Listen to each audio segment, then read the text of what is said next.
don't think about, oh, I want to get on the stage, that. Just be faithful with the little, and God will give you more. Welcome back to Capture the Thoughts. If you have been following, by now you know how we do.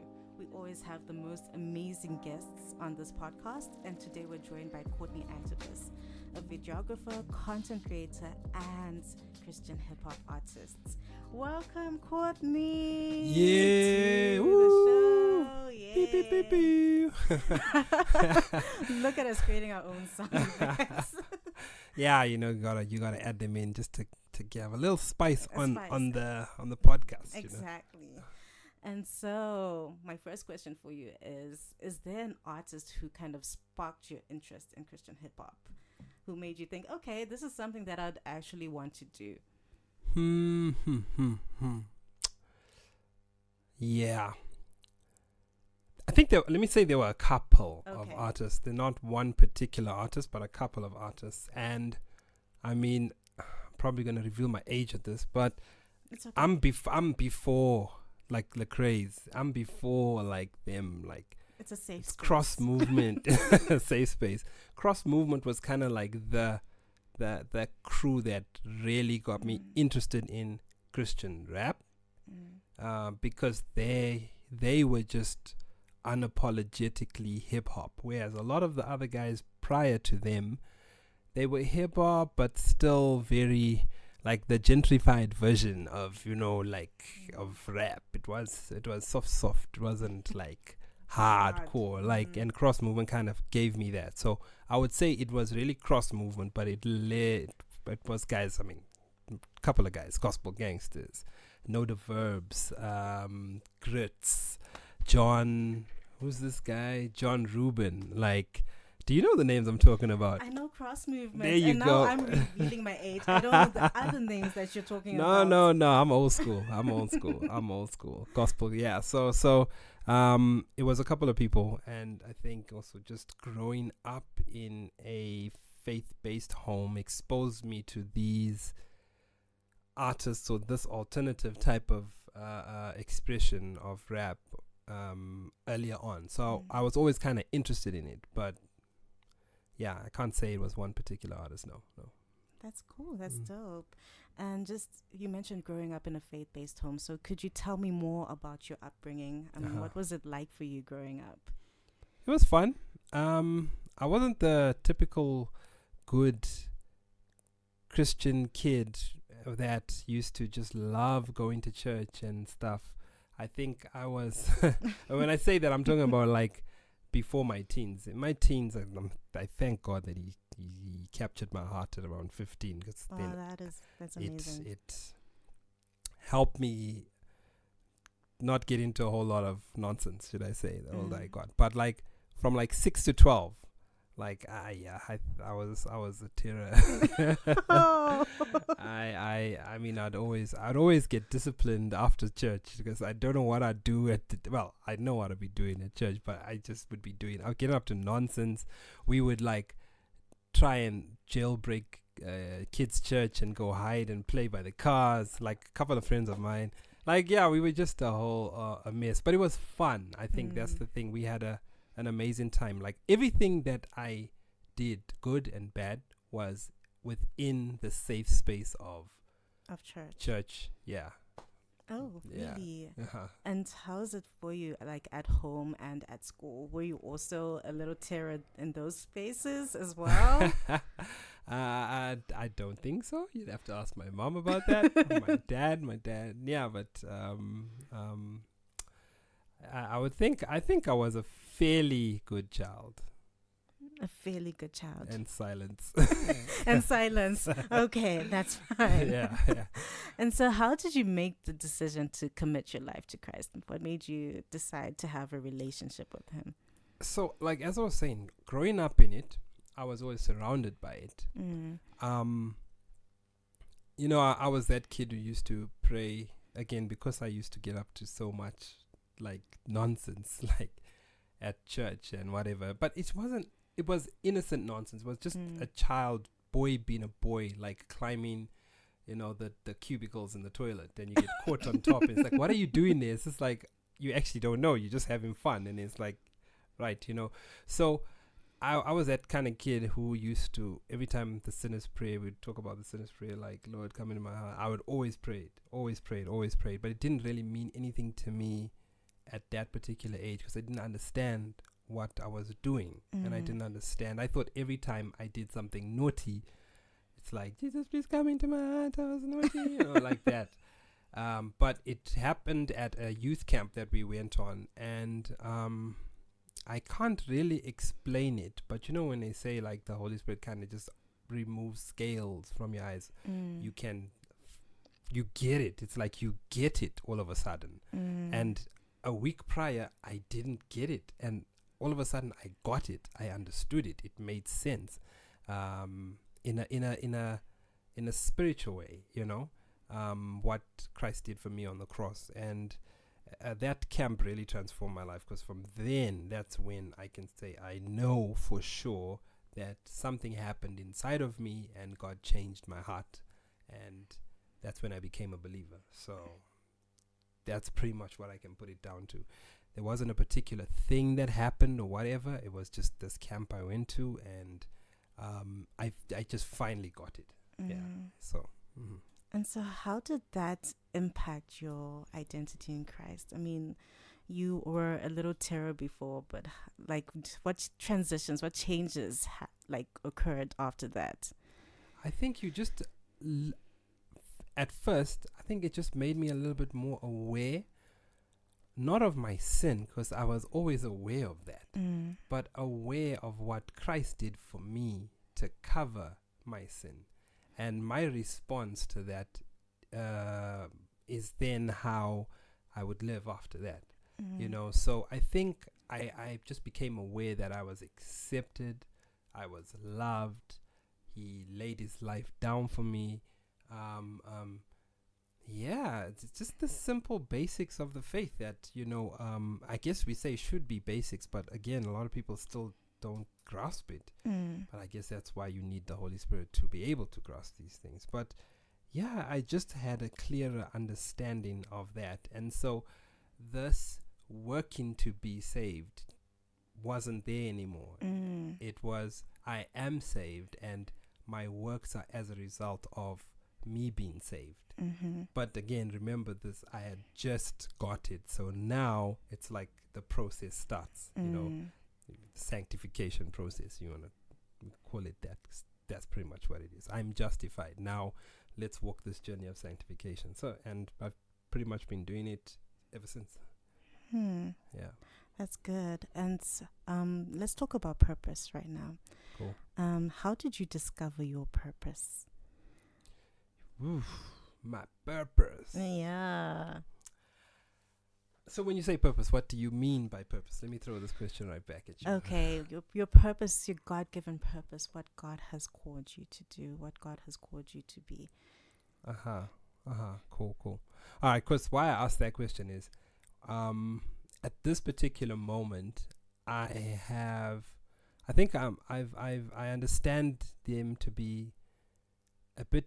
I understand it a little bit different to how everybody describes it.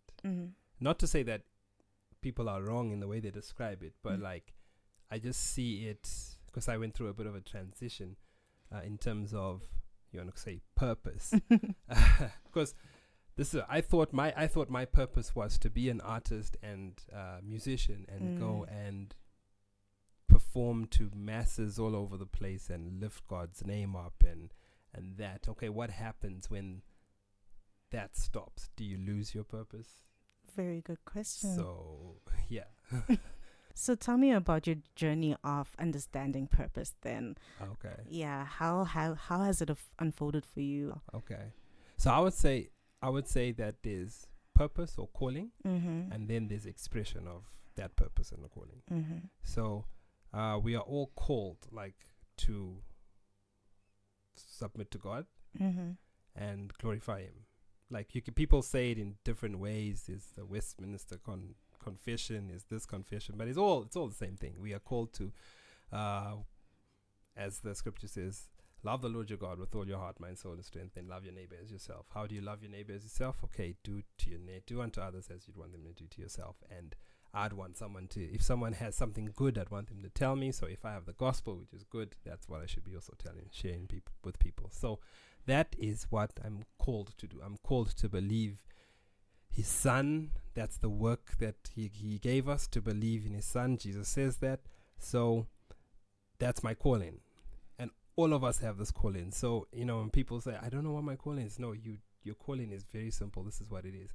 The expression of the calling now is what we mean by, okay, how do you express that which God has done inside of you, that which God has called you to do, like, which is to honor him and to love others as we love ourselves.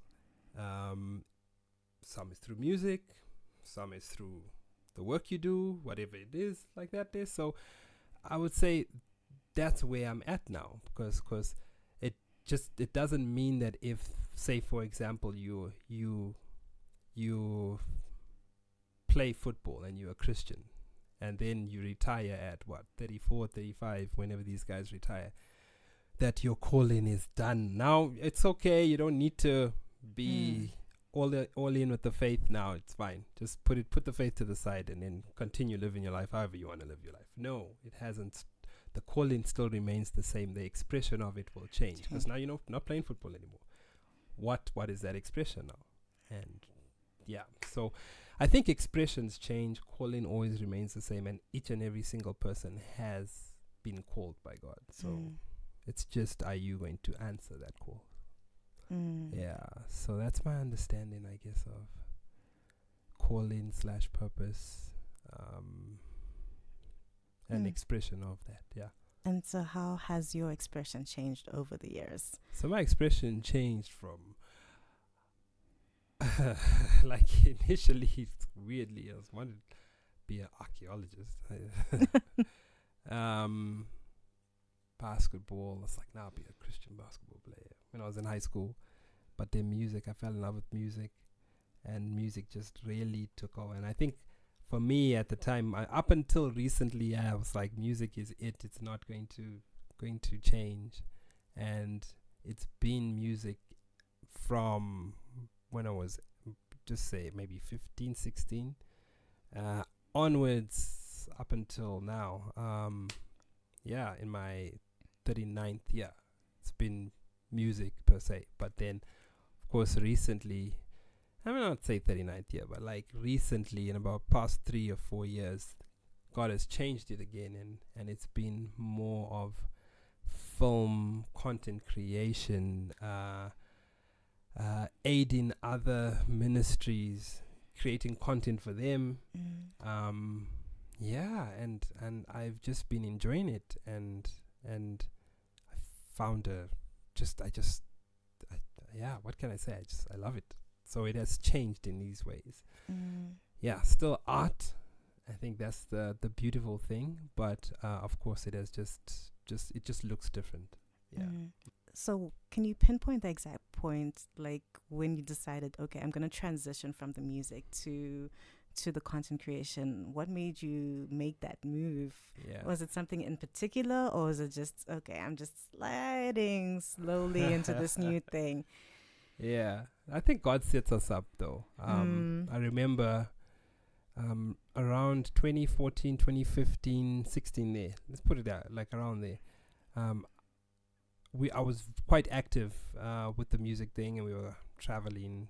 In fact, from about 2013 up until about 2018, we were very active, traveling across Africa, going to different places, preaching the gospel, performing, doing all that stuff.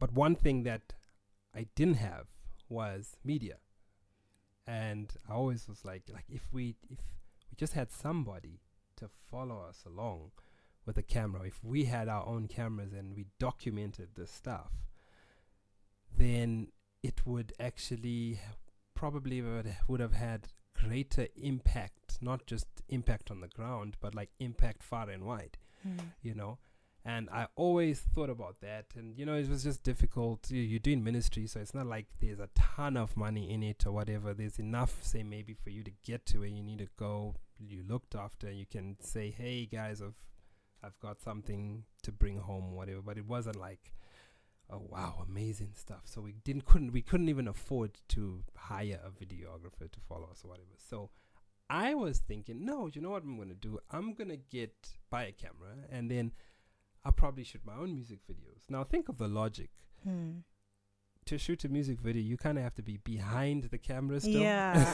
I was wondering, okay, so you were in front and then you were behind at the same time. Exactly. So, I mean, I know it's kind of possible, but it's just a whole lot of hard work.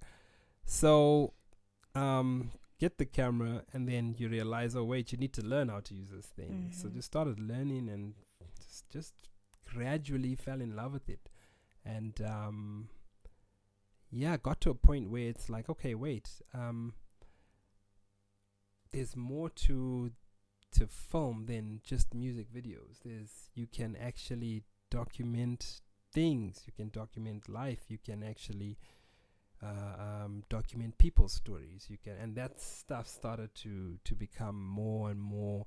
I got more and more interested in that kind of stuff, and it just gradually moved to that. And then I think with the music thing, like around 2018, a lot happened in the life of the person who was managing like these shows and getting us to go through to these shows, that he had to take some time off. So that caused also things to slow down. Also, COVID caused things to slow down, and all of the stuff caused things to slow down. So you couldn't really be out there anymore. And just by happenstance, or let me say by God's grace and His will, people needed video content, and all of a sudden, I became useful, and it's been that way ever since. So.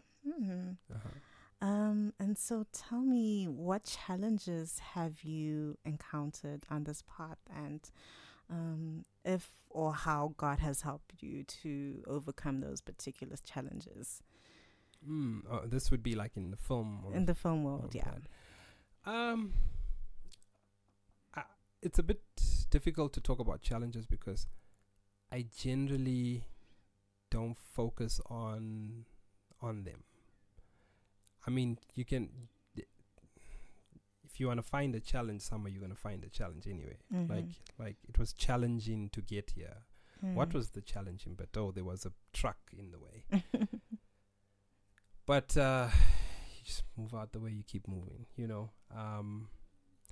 There will be gatekeepers and people saying that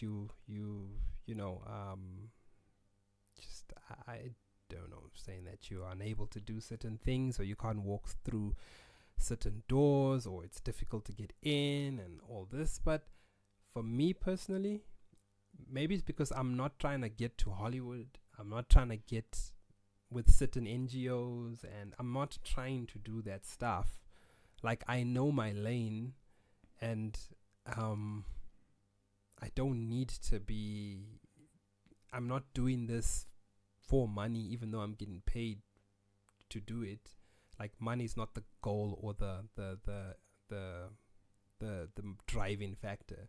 So I'm not thinking about, oh, I need to get this job or land that client or whatever. It's like the clients that I go after, they have to have a meaningful story if I'm gonna share it. And yeah, so in terms of challenges, not many, to be honest. I mean, I remember once, if I can talk about a challenge, a potential challenge, let me put it this way. I remember once I got the opportunity to do a job in Vic Falls with another pastor who was filming for Right Now Media. And while we were there, we were just talking with some of the other guys who had come up from SA. And firstly, I was the only person of color on the team. And so I think there was this subtle, like, does he know what he's doing? No. You know, but it's just something to say, like, okay, cool.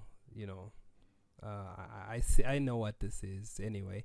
I'm here to do what I'm meant to do. I'm not here to change your mind on how you view people. You do what you do. I'm gonna do what I do. And funny enough, at the end of that whole thing, there was respect for each other. So yeah, a challenge is a challenge only if you make it one. I think if you brush it aside, know what you're there for, know, and this is about purpose, know what the purpose and the reason why I'm there, and just focus on that and block out all the other noise, then I think God has his way of making it make sense eventually. So yeah. And so what is the most rewarding thing about what you do? You mentioned that you're not in it for the money or for the acclaim. So what is the reward here? Documenting beautiful life stories that actually change people's lives and encourage other people to get involved with a particular ministry or particular social cause or issue. That's I think that's the fulfillment. Off air we spoke about this video that recently that did and was screened yesterday in church of a lady who had adopted 2 kids, and you know, she just shared her experience, and just hearing that, seeing people's reaction to that, and then knowing that may cause people to consider fostering or adopting or some sort of getting involved in some sort of way, and knowing that, you know, down the line you never know that some kid is going to be touched by a particular person, not even knowing that what caused that person to get involved in that particular ministry was what you did, as you know, just this measly video, if you want to call it. Yeah, and so I believe, like, it's one of those things that when you get to heaven and you see when God like shows you your works, you're like, wait, what? That's because I was involved in that. It's like, wow, Lord, thank you for such. So yeah, that I find fulfillment in knowing that what I'm doing has greater value in eternity. Yeah. I think that's it. That's good. Sorry, I process when I talk, so maybe I go on for a bit too long. No, that's perfect. It reminds me of this saying that this verse I came across recently, that you know, what you do for Christ will last. So that's beautiful. Nice. And just to backtrack a little to your hip-hop days, I know that some of our listeners may be interested in hip-hop and rap. Might be lost, like, who's this guy? Why is he should be talking about music, not talking about videos. I don't care about your videos. Yeah, that's cool. And they're probably wondering, okay, so this guy changed from rapping to content creation, so should I also? I mean, I don't know if we can say we have a Christian hip-hop scene in Zimbabwe. No, we don't.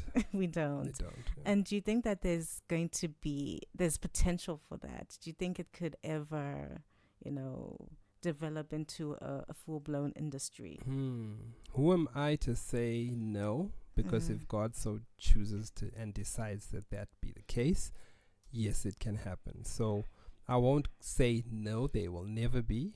What I will say is that for there to be one, there has to be more players in the industry than just artists. I think when we were doing it, there was artists only, and we would be the organizers, we would be the everything, we would be the managers, we would be the I guess that's why I'm a content creator now, because we would have to do it all. We have to do everything. We would be the sound engineers. We would be the producers. We would be everything, we need churches involved. We need not sponsors, because I think sponsors gives off a lazy vibe. Like, oh, we just need someone to sponsor me, and then no, we need businessmen. Let's put it that way. People in the business sector to be involved in it. We need belief in it, And I think where I'm at right now is I think I'm in a position where I can actually do something in terms of media. Like, we need media houses like your Revolts and your Complexes, but like Christian, because alt media is actually what is the thing now. Many people are not really tuning into the regular, normal channels or to get their news or their music now. Like, I know personally, I don't even tune into any MTVs or whatever's to find out what's going on. If I want to know what's going on, I go online, and okay, there's, as I just mentioned, there's your Revolts, there's your Rapzillas, there's Complex, and see, okay, this is what's happening. We need something that's Christian like that there, just for local artists. The question is can we get to a place where we can be unified, even though and celebrate our diversity? Because I think one issue that we have here is unity. We think unity means uniformity. So I'm going to be cool with you if you agree with everything that I agree with, and this is on secondary issues. Of course, we can't mess with the deity of Christ and all that, but on secondary issues. Or I'm going to only mess with you if you go to church A, B, and C.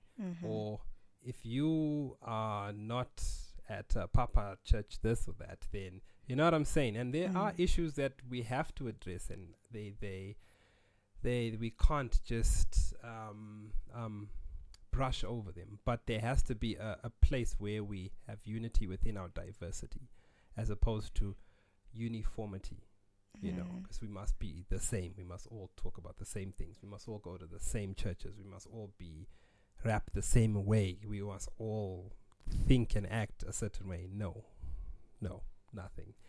We need to get together and say, hey guys, who's it all about? Jesus. Okay, if it's all about Jesus, and if you're an artist who's all about Jesus, let's get together and be about Jesus. Okay, cool. Right, we have videographers, we have content creators, we have documentary makers, we have graphic designers, we have managers, we have what you call these people, promoters. We all come together. Hey, we'll do the shows. Hey, we'll do the content. We'll do this. We'll do that. And that's how you get, I think, an industry going, of which I don't even think we have in the secular scene. Well, some hip hop. It's there, but I think structures. There's a few who actually benefit from that structure, but not everybody. So yeah. That's an interesting perspective. It would be great to see more Christian hip hop artists on the scene. Yeah, I think so. And just to kind of mirror what is happening in the West, where it's really taking off now. Yeah, true. But now the question is hip hop even the sound of the time? Because in the West now, another article I was reading, and they were talking about how A&Rs and labels are not even looking for hip hop artists anymore. They're looking for Afropop. Yeah. So the question would be, where are the Afropop Christian artists? Maybe because ultimately, like music, when you think about it, we shouldn't be, how do I put it? We shouldn't be so concerned about the form of communication more than what is being communicated. And so, for example, if I go to China and I want to preach the gospel in China, I cannot preach the gospel in English. I have to speak what the Chinese are speaking. It's the same thing. If the people are listening to Afro beats at this particular moment, it might be best to get on that Afro beats wave and speak to the people because that's what they are accepting now. So that's my question, where are the local limo blazers? Where are those guys? Would love to see more of those. But then how do you maintain a balance between being true to yourself and your art form and actually doing what will be well received by your audience? So I would say that being true to yourself is again, let's backtrack. If the say Afrobeats is not your thing and you are a hip hop artist, be the hip hop artist.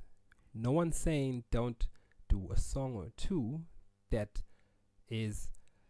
that's the popular sound at the moment in order to connect to people. But if they do actually buy into that, then you can give them the rest of you on your project or album or whatever it might be.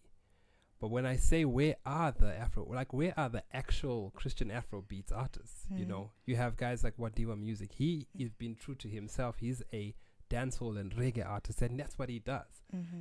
He hasn't changed because the times want this or the times want that, but that's what he does. Where are those guys? Where are the young guys who are jumping on the whole Afrobeats vibe for Christ?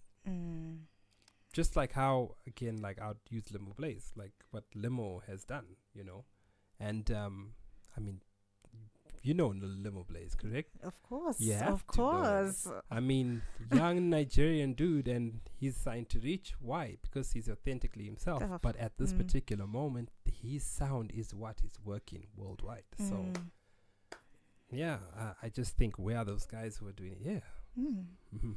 Would love to see that. And so, as we draw to a close, what would you say to someone who's trying to figure out their identity, their purpose, or as you would say, their expression of purpose? I would say you firstly got to just be stuck in God's word, because that's where it will all make sense, and that's where it comes from. And then secondly, you got to look at what you love doing. It doesn't have to be something that people love you doing. It's what you love doing and what you good at. Some people might be great at teaching. They don't know, or like they're always drawn to maybe kids' church or something like that. And it's like, but I don't know what my purpose is. Maybe your purpose is to actually, your expression of that purpose is to do something with kids, you may have people, and I won't mention names, but you have people who will work at schools and stuff where you cannot openly talk about Christ. But you as the Christian being there, you can bring a different perspective, even though you might not be able to say anything about Christ. But the way you teach, your lifestyle, how you model, being a teacher, could actually do something in those kids' lives where they say, you know what, this teacher was different. And only later on they see to say, oh, wait, that's why, because this teacher was a believer. Or they see you years later at church together, and they're like, hey, wait, so-and-so is also a Christian. That's why she was a different teacher, or he was a different teacher. So you just never know. I think it's about being faithful with what you have, as opposed to, because again, I think when we think of purpose and what God has called me to do, we think of it in with a somewhat carnal approach. Now we think of, like, especially if you're like an artist, we think of stages, lights, people, like what Lecrae and them do. I'm gonna be that, and it's actually not about that. That is just the fruit of what he already is inside of his. God is allowing him to be on platforms like that there because his heart is in a certain place. But your heart is wanting the platform. Your heart is not after him. So how is God going to put you in front of people like that there if your heart is not in the right place? So I would just say, just stick in a word, and just look at what you're good at, and just start developing that, and don't think about, oh, I want to get on the stage, that. Just be faithful with the little, and God will give you more. Thank you so much. You're welcome. Sorry, I've just been rambling. No, not even. We picked up a lot of nuggets. So this was really good. I hope so. It was a pleasure to be here. It was a pleasure to have you here, and this was really fun. So wait, before you go, what is your purpose? Oh, Or wow. your expression of purpose? My expression of purpose. Yes. I believe it's to create content that honors God, that glorifies God. And that's what I'm doing now. Awesome. Ask a lady, she gives you in 30 seconds. Ask me, it's like what? 40 minutes? It's simple and straightforward. No, that's awesome. That's awesome. Thank you for taking out the time to talk to us. No, it's a pleasure. And thank you guys for listening. Until next time, stay safe. Goodbye. Peace.